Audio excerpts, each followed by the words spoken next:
So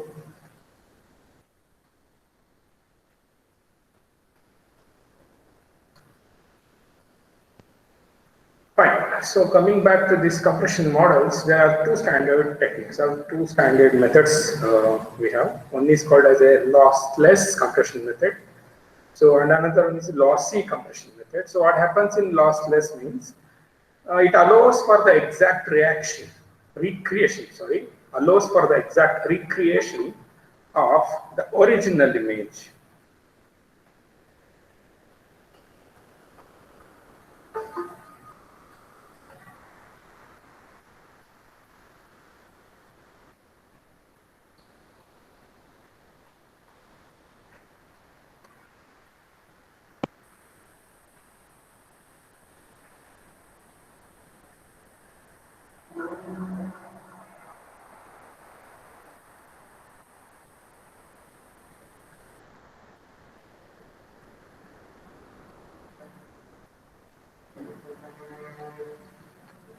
Okay.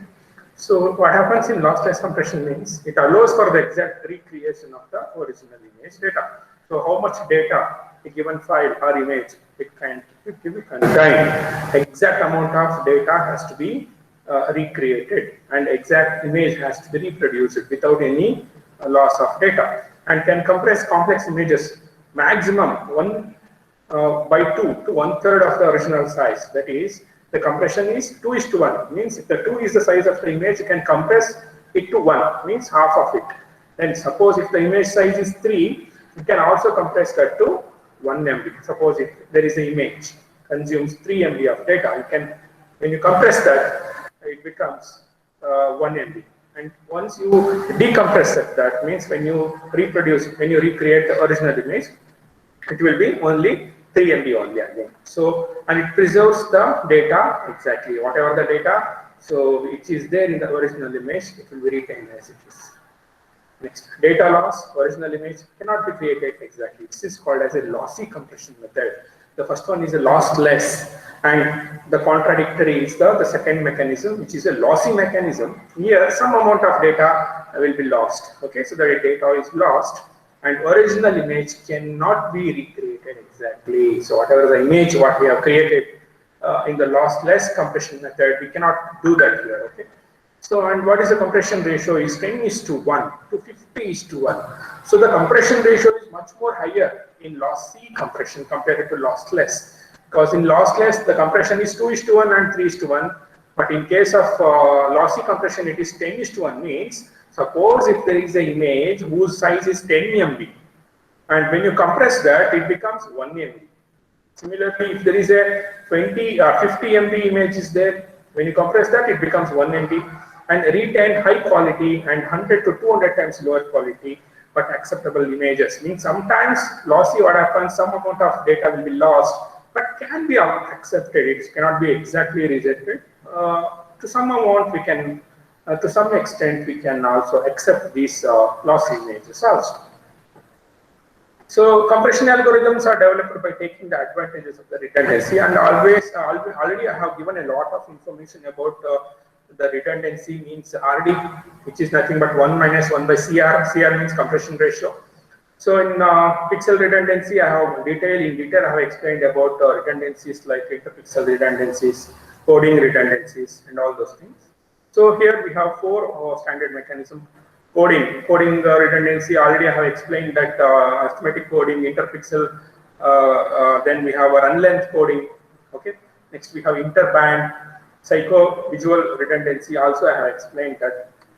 So coding redundancy, it means it occurs when the data used to represent the image, which is not utilized in an optimal manner. Okay, suppose that if the data, whatever the present in the image, it is not used to the maximum extent, we can go for coding redundancy. On the other hand, if you prefer interpixel redundancy, it occurs because adjacent pixels tends to be highly correlated. Whatever the pixels, the neighboring pixels, adjacent pixels means neighboring pixels, either it may be diagonal or it may be 4 neighborhood or it may be 8 neighborhood. So they tend to highly be correlated. There exists a relationship between among them. So interpixel redundancy in detail I have explained that, okay, in my previous classes. So interband redundancy, it occurs in color images. Suppose if you prefer RGB images. 3 channels are there, red, green and blue. And due to the correlation between the band, so just like in interpixel redundancy, we have identified the correlation between the pixels with respect to the different coordinates. Here we have to find out the same with respect to different bands, because there are 3 standard bands here: R band, green band, and green and blue band. Band. Okay, so there are 3 channels. Also, channels can be called as bands. If we extract the red, green, and blue bands, they look similar. Okay, so that is the interband redundancy. Similarly, we have a psychovisual redundancy. Psychovisual redundancy is something which can be higher than our eyes persistence power. Okay, so we have a eyes persistence power, means 30 flicks can be recognized per second by our human eye. If whatever the mechanism, the motion or the movement, if it is higher than 30 frames per second, it seems that it's a continuous for us. Okay, for example, if you go for a movie, a theater, okay, what happens? So a projector will be there. Inside the projector, a small pieces of so many images will be there as a roll, picture roll. Okay, so what they will do, they will run over that picture roll at the speed of greater than of our eyes persistence power. So that is why it seems that it's a continuous. Okay, but actually it is a discrete, because it's pieces of photos which are placed adjacent to each other. So they will run over on front of a light illumination. So since the speed is higher, it seems that it's a continuous. So this type of redundancy we can call that psychovisual. Psycho means it's a pseudo. Visual means what we can see through our naked eye. Okay, so some information is more important to the human eye or human visual system than other type of information. So the key in image compression algorithm development is to determine the minimal data, how much compression you can do, what is the ratio you are going to perform. Next, the compression is achieved by taking the advantage of the redundancy that exists in the images. So when you are going for compression, it is always better to avoid the redundancy. Redundancy means pixels may be containing similar type of information. Next, if the redundancies are removed, if you are going for compression, before compression, if you remove the redundancy, means similar type of pixels, then what happens? The correlation or the decompression becomes very, very smooth. Okay, and it can be easily accomplished. However, to help determine which information can be removed and which information is important, so this is very, very important. If you consider an image, so which is a redundant image or redundant pixels, and which are pixels which are non-redundant, means which contains a distinct type of information. So how to separate this? So this can be achieved by using a criteria. Okay, criteria means a condition, and this is nothing but image fidelity and the criteria. So image fidelity and it is a criteria or it's a condition which is going to find out whether the given pixel is redundant pixel or it is a discrete pixel. If it is a redundant pixel, you have to eliminate. If it's a discrete pixel, you have to retain. Okay. So these measures provide metrics for determining quality of the image. Okay. So like fidelity criteria, coding redundancy, interpixel redundancy, band redundancy. These things are used for provide. It's a metric. Metric means what we can measure in order to find out the quality of the image. Next, it should be noted that the information required is application specific. Means whatever the information, it is as per the application. For example, if you are going for a remote sensing application, means a satellite is capturing the images of Earth for calculating, for identifying minerals, water contents. Okay, so all these things, this can be done by using, that is one of the application. So, and that with the lossless schemes, there is no need for fidelity criteria, because in lossless schemes, some amount of data will be lost. So hence, there is no need for fidelity criteria, because fidelity criteria is particularly applicable in lossy compression. Okay, in lossy compression, it is going to identify which one is a redundant pixels, which one is a discrete pixel. On the other hand, lossless means you should not lose any kind of information. Exact information has to be reproduced. So that is why fidelity criteria is not that much effective in case of lossless. On the other hand, if you go for lossy compression, fidelity criteria plays a significant role. So now, if you consider the compression system model, okay, So there are two types of compression system model. One is a compressor. Compressor means it is going to encode the given image, and decompressor means it is going to decode the image. So the comparison system model consists of two parts. One is a compressor and another is a decompressor. So what is the compressor? What is the duty? What is the job done by the compressor? So a compressor consists of a pre-processing stage. Pre-processing means, pre means early, processing means, suppose if the image is there, you have to convert the color image into grayscale image. You have to convert the grayscale image into binary image. If there is additional noise is present, you have to remove them using morphological processing. So this is all we can call them as a pre-processing. Once a given image to be compressed is pre-processed, it is ready for encoding. Okay. So whereas the decompressor consists of decoding the stage, means whatever the mechanism what we are going to perform in case of compression, it will be reversed in case of decompression. Okay. So that is what decompressor. It consists of a decoding stage followed by post-processing. Means post means it is exactly opposite to pre-processing. Once a image has been completely decompressed, means it will be recreated. So it will be post-processed before it has to be produced for further process.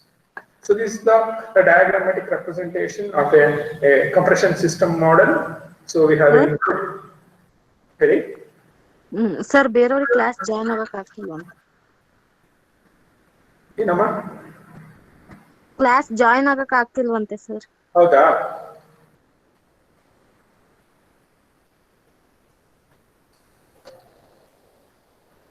Okay, fine. Admit ಮಾಡಿದ್ದೀನಿ ಕಣಮ್ಮ. So next.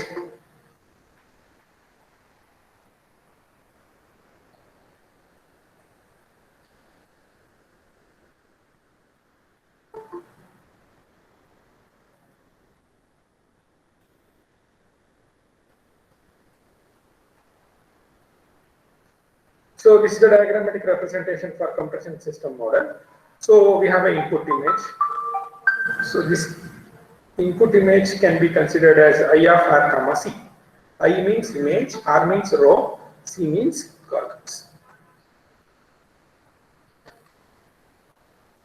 Okay, so it will be pre-processed. Okay, once it has been pre-processed, it will be encoded. It will be encoded, and we are going to get a compressed file. Okay, so this is the compression model. Nodi exam alli barutte, please be careful. Okay, discuss compression system model with a neat diagram. You have to write this diagram and you have to explain the steps inside this. Okay, so this is a compression and this is decompression. Decompression is the opposite for compression. So in compression, what happens? Input image will be compressed, and in case of decompression, the compressed file will be decompressed. Means it will be retained. Original image will be recreated. So the compressed file will be given for the decoding module. This decoding module, after performing the post processing, it will be taken as a decompressed image. So before encoding, so nodi diagrams are important too. Please be note down this. Okay. So before encoding, pre-processing is performed. Yaki pre-processing ಮಾಡ್ತೀವಿ? Because to prepare the image for the encoding process.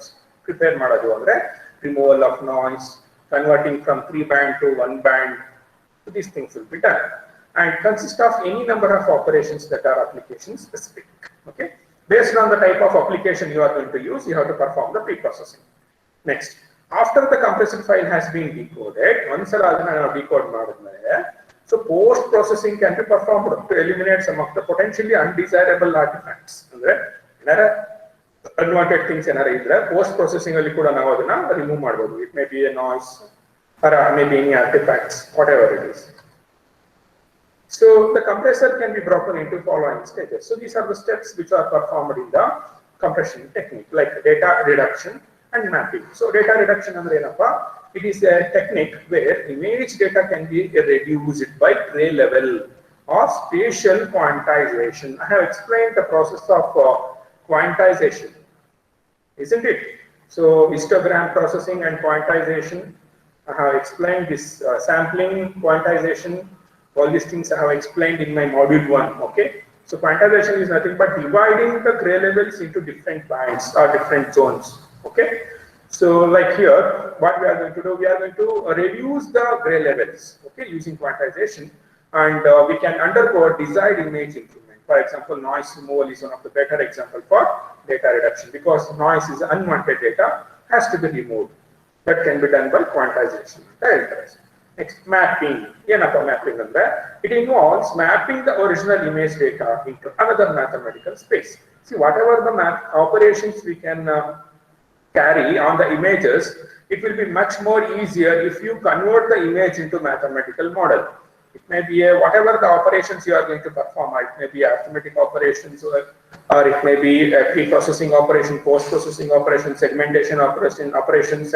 We have thresholding operations. We have done a lot of operations on the images, isn't it, in our previous modules.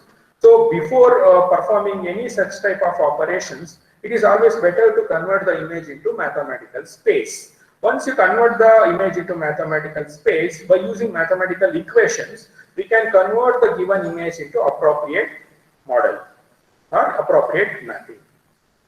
So quantization is the next step. So already here involves taking the potentially continuous data and mapping the stage and putting them into the discrete form. If you have a continuous sinusoidal wave will be converted into a clock signal. So that is the job done by the quantization.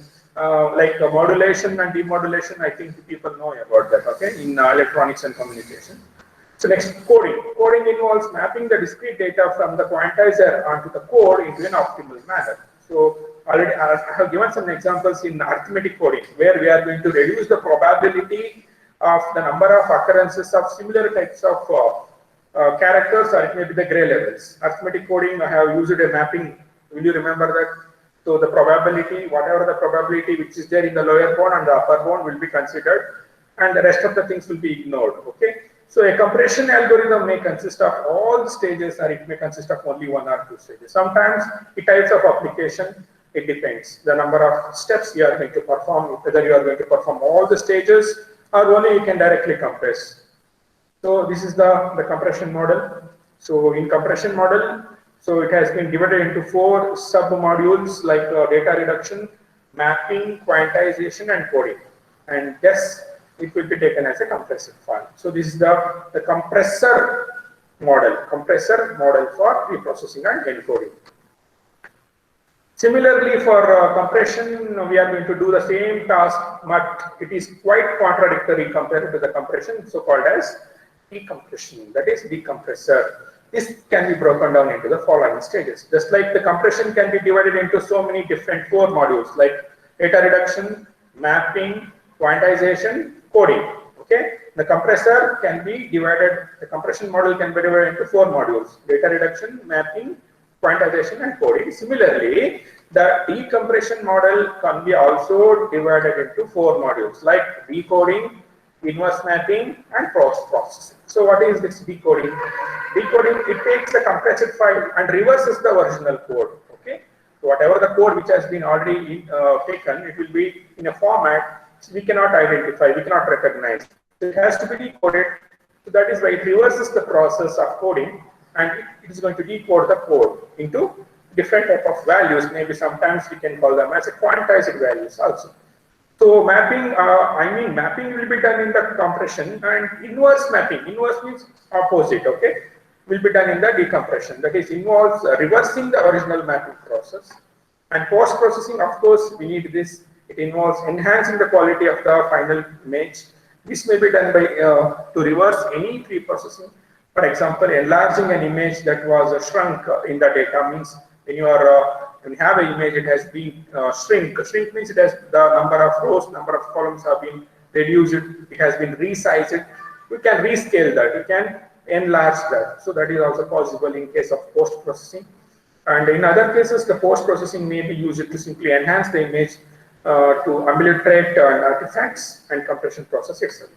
So this is the diagrammatic representation of the decompression modules. There are 4 decompression modules like decoding, inverse mapping. 3 modules. We have decoding, inverse mapping, and post-processing.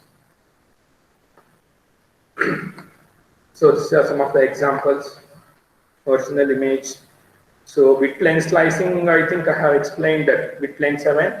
The most significant bit plane 6, So this is they are telling with respect to the plane. So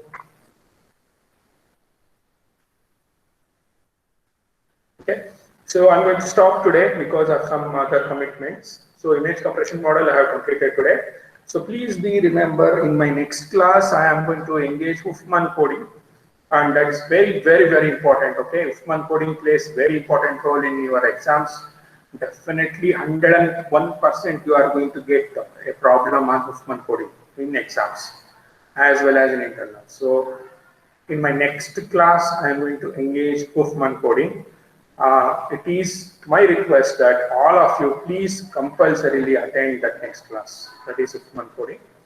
So that is purely mathematical, and so no explanation through the PPT. Everything has to be done through the board only. So that I'm going to engage in my next class. So inform your friends if someone is not attended the class today that to attend my next class of coding. Okay, that may be on Wednesday, I think. Okay. So with all this, I'm stop my session today. So today I covered mesh compression model. So the contents, the PPTs I'm going to share at the end. Okay. So you people start writing the assignments, everything, the assignment, then all the materials related to the modules up to 4th module I have already shared in the Google Classroom. If anybody is missing with respect to the materials in the WhatsApp group, they can also download it from the Google Classroom. Okay. If you have any queries, dear students, you can ask me now.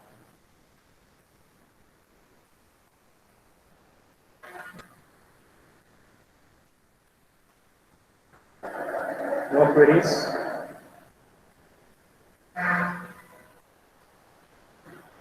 Shall we stop, dear students, then? Yes, sir. Okay, thank you so much for joining my session. Please take care of yourself.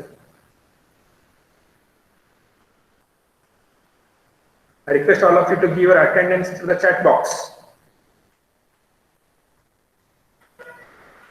If anybody has not given your attendance, give your attendance to the chat box.